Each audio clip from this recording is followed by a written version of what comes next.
That does not drink like 8% either. They never do. These haze beers, they just hide the alcohol so well. I'm hoping you can slow me down a little bit here. That was really good. There's a lot more though to come. Yeah. Oh, you want to open another one? Hello, world. Welcome to another episode of Morning Brews. We are blessed to have our good friend Chad Young, our sales director, sales manager, sales guru. He's a one-man team. Chad. Sales department. Chad, what's going on, man? Welcome, Chad. Big day. Hazepocalypse. It's one of my favorite releases that we do throughout the year. It's like Christmas again. And again. Yeah, this is like a second Christmas. It's like 3 Christmases. Yeah, that's awesome. Well, I'm Matt. I'm one of the founders of the brewery, CEO of the company. Chad, like I said, is our sales director. And we have Andy Joint, who always joins me and lets me join him on our Morning Brews video. So, Andy, what's up, man?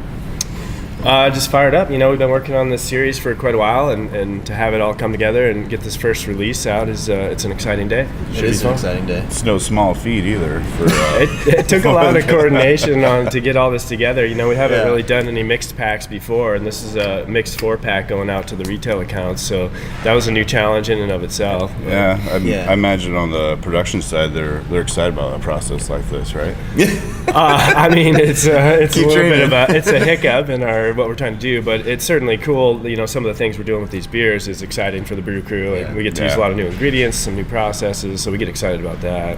So let's take it a couple steps back, and let's talk about maybe the original Hazepocalypse. What was that? Where did the idea come from, and then now how do we get to here? So the first Hazepocalypse back in 2015 was, just like, I guess, an exploration. Just for for me, it's a cool component because you guys get to showcase your creativity and we get to talk about the innovation that you guys are always doing. So that was 2015. But what was it though? It was 8 different double IPAs? Yeah, so it was a little spin off of the Four Horsemen that got a little weird at the end, but it's just double IPAs. Every 2 weeks? Every 2 weeks. It was kind of the first one of the series, like that first type of series beer that we have seen released. We were the first one to kind of really put something like that out in the market, so I mean, that was a cool component. It was pretty intense. It was a lot of beers, one after another. Yeah, it was a lot. Super limited too. We only did a tank or 2 of each beer up in Solon, which is about 10% of what we make at one time down here, and then it came back to life again. Yeah, the Hazepocalypse Volume 2. Yeah, we had a little gap because we had our hands full down here in Iowa City for kind of keeping up on things. So I guess I let Andy have a little bit of a break. Is my approach to it. We were just a little bit overwhelmed getting Iowa City online and trying to keep up with what was happening, so we kind of pushed off on the I had to be careful with my ass there for a little bit. So, but we're actually shooting right in front of the Iowa City Brewery if you haven't been here before, and this brewery took a long time to get where it's at now, and we did our first expansion last year, and then our second expansion is going to happen in about a month, so that's exciting too. So it's nice to see the brewery growing and Andy's team putting out a lot of cool beers. But that was a Mad Max themed Hazepocalypse, and then just kind of going with the times, we decided to change it up, and we went in and we went full Hazepocalypse on you guys. I don't know who birthed this idea, but it was really cool. And it was actually Andy. This was during the exploration of hazes, and then it made a good sense to keep going with the theme. And this series is all about innovation and kind of pushing along with trends and everything, and so we were just trying to the haze beers kind of seemed like the way to go, and there's a lot of different ways to make these beers, and so we saw it as a good opportunity to explore some of that. So in this one's gonna be Hazepocalypse Volume 3 Fallout, and there's something funny that happened back there. I'm not sure what's going on. Okay.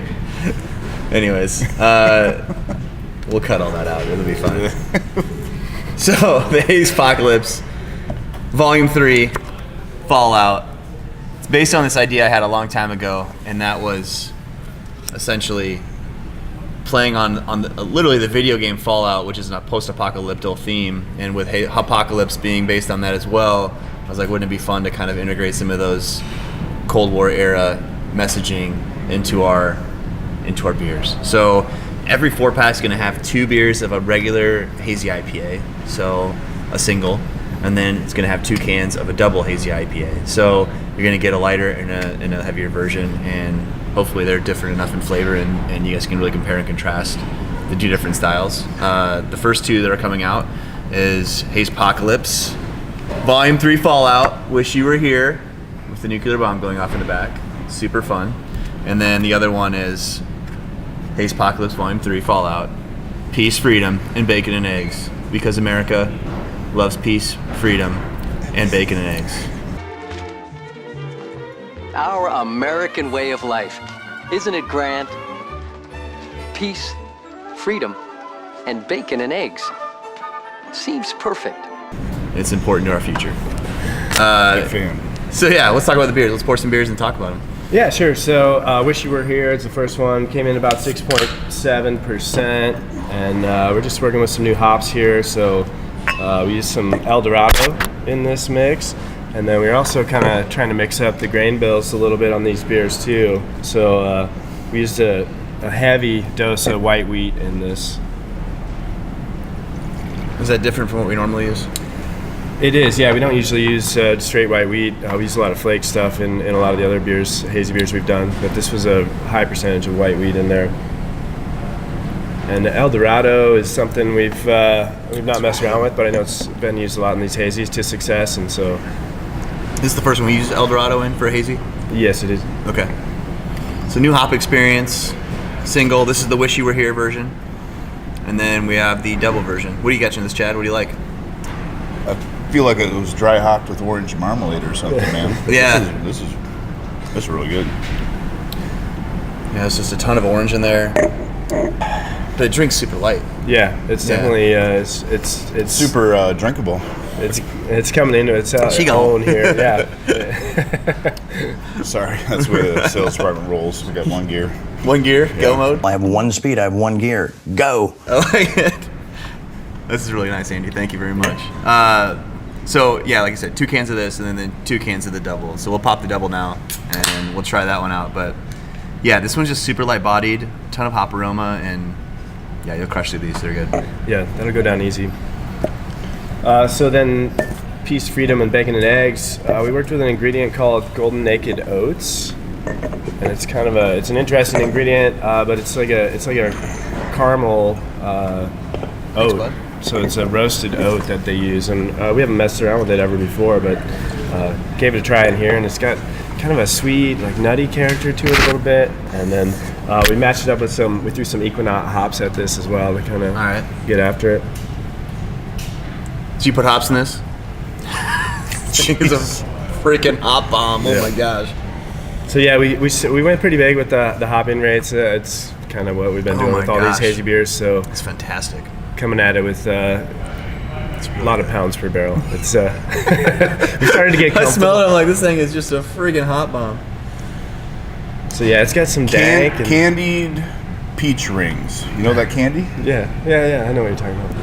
Original idea, sales department. Just so we're clear. Oh, guys, the BS is just running uphill tonight. It's exciting. This morning. Jeez, Rob, get me all screwed up on the times. But dude, this is phenomenal. That's great. 2 home runs, 1 4-pack. Just coming a little the way to do stronger, it. but Where are we at on percent on this one? I got a reference here. It's This is right at 8%. So Yeah. Dude, this is a beast, man. Thanks a lot. That does not drink like 8% either. They never do. These haze beers, they just hide the alcohol so well. I'm hoping you can slow me down a little bit here. That was really good. There's a lot more though to come. Yeah. oh, you want to open another one? So what I guess I'm wondering about the range as far as this going through the whole series. The next 2, Duck and Cover, Survival Kit. So what's the kind of movement going there? So we kind of we're getting into some more process changes there. Duck and Cover is the IPA, and Survival will be the double IPA. Okay, so Survival Kit, we hopped it throughout fermentation. So we brewed the batch, put it in the tank. Fermentation starts every day during fermentation. We're actually adding hops into the tank, which is it kind of goes against what you would want to do as a brewer. You're usually trying to help the yeast along as opposed to like dosing it with hops every day. But it created a really interesting character in that beer, and it's popular. Well, I think that's something kind of important to talk about because it's not just about the raw ingredients. It's also about the methods and the process too, which I think is a cool component to talk about. So Yeah, and then Duck and Cover, the next IPA in the series.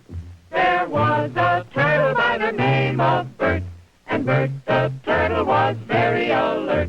When danger threatened him, he never got hurt. He knew just what to do. He ducked and cover, ducked and cover. We used Idaho 7 in that beer, and we mashed up some Citra and Idaho 7.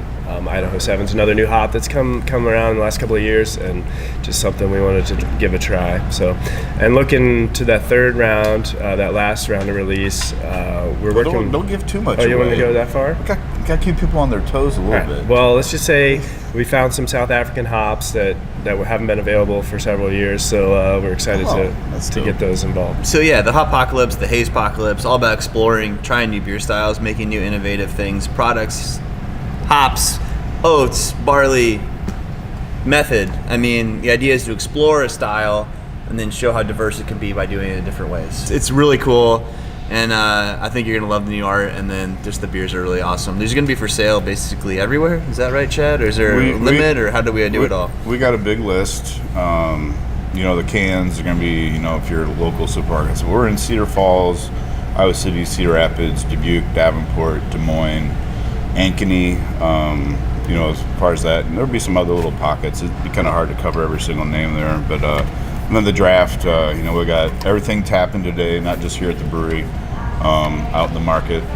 Everything, it'd be a long list to go through too for the. I think there's like taps. 20 some accounts that have the beers on draft as well. Yeah, last year we were around 18, I think, is where we're at, and then this year, we're at 28, somewhere around there. Yep. So, yeah. So yeah, they got 3 weeks to blow through the beer, so go help them out. We're gonna have another round coming out in 3 weeks, so this one comes out today, Friday. Yeah.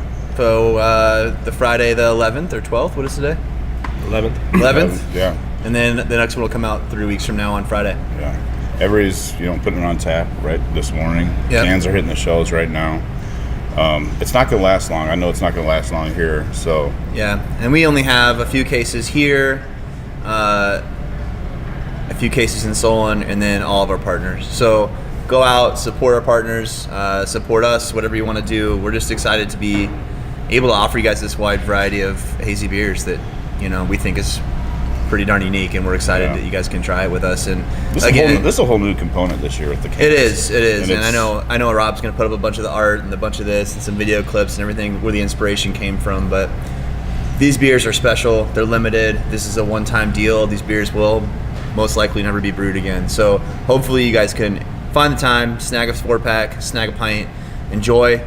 Drink it fresh. Drink it fresh. This is actually timing-wise, this was getting kegged last Friday and Saturday. Yeah. Canned on Monday. Sometimes we get these things almost too soon. They're still really green.